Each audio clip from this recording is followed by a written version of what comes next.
Agora falando sobre o ministro Fávaro, nesta quarta-feira, o ministro Carlos Fávaro esteve na Comissão de Agricultura e Pecuária da Câmara dos Deputados e ele fez questão de prestar contas dos 500 dias à frente da pasta, sobretudo das ações relacionadas à calamidade no Rio Grande do Sul. Em relação à ausência física nos municípios afetados, o ministro justificou da seguinte maneira, a gente tem um trechinho para acompanhar. Isso, eu ainda não visitei o Rio Grande do Sul, por uma questão muito óbvia, muito lógica, longe de qualquer insensibilidade, ao contrário, fizemos diversas reuniões virtuais com o setor, com atividade, com parlamentares, com atividade econômica, cooperativas, confederação, sindicatos, Federarroz, enfim, com todos. Se eu me desloco para lá, seria só para me comover junto com todos, no máximo algum ato de solidariedade, mas ainda assim, para poder me deslocar até onde estão as regiões produtoras, eu usaria a estrutura que deixaria de salvar vidas. Pegar um helicóptero não fazia sentido.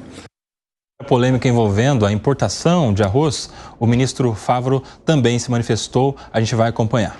Você tem indústria suspendendo venda e quando ela volta a vender, ela só volta com 16%, 18% a mais em 4 dias. As próprias fornecedores privados do Mercosul subiram 30% o preço do arroz ao simples anúncio que o governo ia comprar 100 mil toneladas. É querer fazer riqueza na tristeza e na desgraça. O inferno fica pequeno. Tá aí toda a polêmica envolvendo a importação ou não de arroz. Isso tem gerado muitos debates. Eu quero muita opinião do Gustavo Segré. Eu acho que o governo não deveria se intrometer. Quando o governo entra a regulamentar, faz bagunça. Liberaria sim a importação, mas liberaria para todo mundo que quer comprar. Produtores, importadores de alimentos. Eu dava o exemplo sempre na universidade em relação à capa de chuva. Vai uma pessoa no estádio, junto com o perno, vende capa de chuva. R$10 a capa de chuva. Aí vem um homem, olha para cima e fala, mas tem sol. Não quero comprar. Aí no intervalo entre o primeiro e o segundo tempo, passa o cara de novo. Capa de chuva, quanto? 20. Era 10. Mas agora tem nuvens. Aí começa, cai um toró daqueles, fala, capinha de chuva, todo mundo querendo comprar. Pô, capinha de chuva, me dá uma. 20? Não, agora é 50. Por que 50? Porque antes não chovia, agora está chovendo.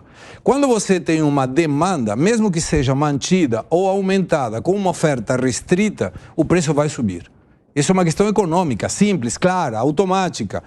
Oferta e procura. O que você faz? Não é regulamentando, aumenta a oferta, libera o que precisar liberar e aquele que está vendendo com 16% vai deixar de vender, porque vai ter outro que vai vender mais barato. Mas não pode ir na marra para que alguém pare de ganhar quando ele tem um aumento na demanda ou uma restrição da oferta. É do mercado. Está errado. Sim, está errado, mas é do mercado.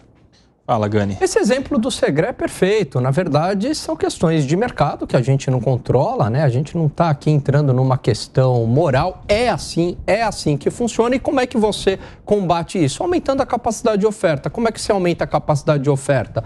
Liberando, por exemplo, a importação. Por isso que quando a gente fala em liberar a importação, o empresário não gosta, porque tem concorrência. Mas o consumidor adora, porque gera competição de preço, chega produto aí, não no caso do arroz que é commodity, mas chega produto de mais qualidade, força o empresário aqui a baixar preço, a melhorar. Então, tarifa de proteção, muita gente às vezes acaba defendendo, em nome do interesse nacional, essas baboseiras todas, né? Mas veja, você está sendo prejudicado, você está beneficiando o empresário, e você, como consumidor, você está sendo prejudicado. Então não adianta, quando o governo tenta interferir em leis de mercado, seja com protecionismo, regulação de preço, acaba gerando um problema ainda maior, que é o aumento do preço. Fábio Piperno, como é que funciona essa lei da oferta e demanda, concorrência envolvida, essas questões todas envolvidas na questão do arroz no Brasil? E aí?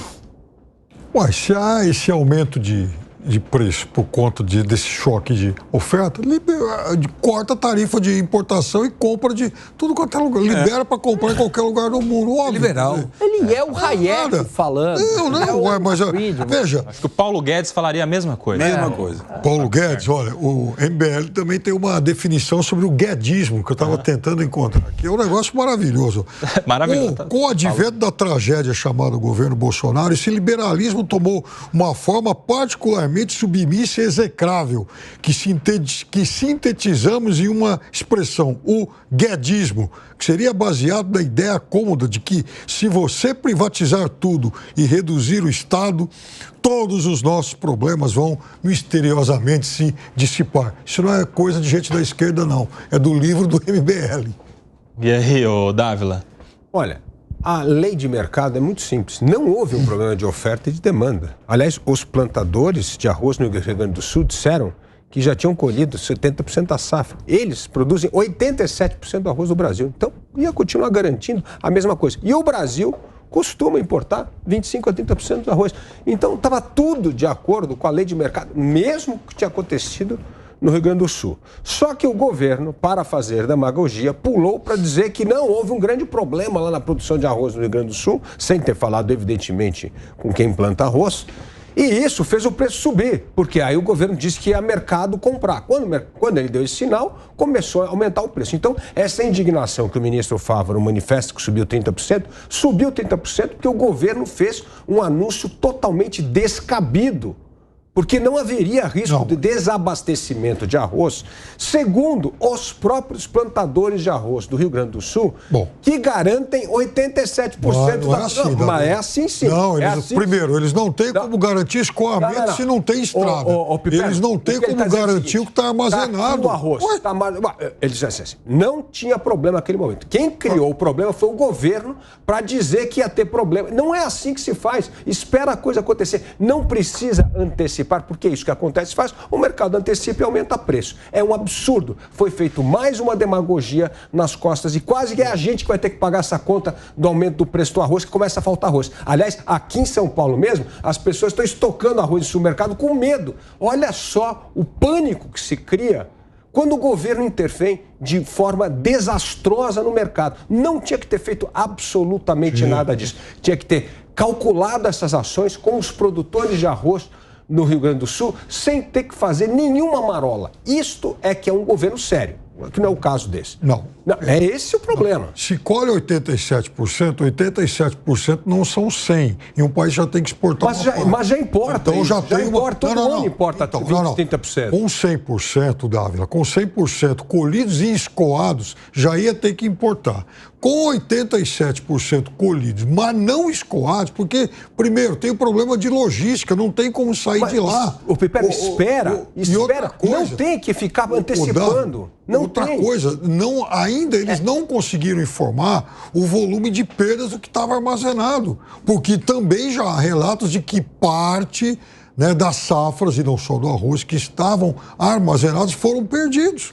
Então o governo não pode esperar, puxa vida, agora perdeu um pedaço, então vamos correr. Não teve nenhum problema de desabastecimento. Você tem que agir quando há um problema. E quando não há, não tem que fazer isso porque você aumenta o preço artificialmente. Foi isso que o governo fez com a sua intervenção desastrosa.